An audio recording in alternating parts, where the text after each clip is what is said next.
Add some animation to your page by bringing in entrance animation to your elements or using scroll effects. On this page, I will go to these three boxes that I have here within columns, select the column and go to the settings and choose effects. This opens the sidebar on the right with the toolbar at the top to effects. Now you have two options here, entrance and scroll. Entrance animation allows the element that you've selected to make an entrance. We have a few here like bounce, fade, or zoom. And once you do that and you've selected one of them, you will notice that we have a few options here in the bottom to play around with as well. You can choose the direction in which you want that effect to appear, as well as how long it will take the effect to play out and when the effect will start. Put it on 0, which means it will start immediately as the page loads, or give it a little bit of a delay when you want it to appear after a while. If you've made changes and you cannot see the animation, you want to see how it will look, select here on replay animation.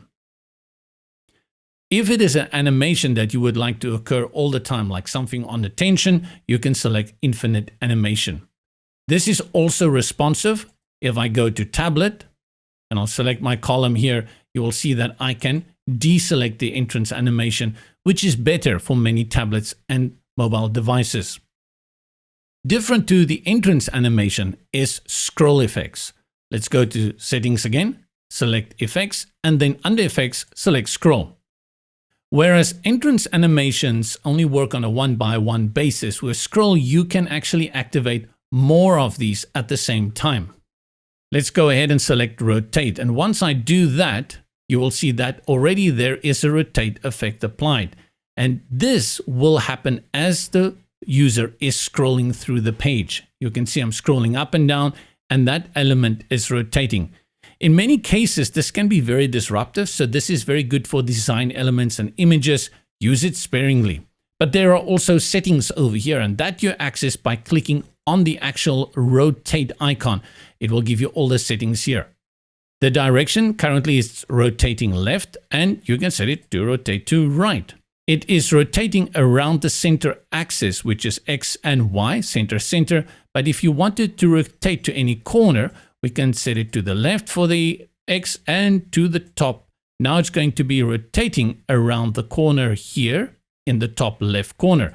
I'll put it again on right for this one and then bottom for this one. And now it will be rotating here at the bottom right. This is actually a very cool effect, and you can see it comes into play in the middle of the page.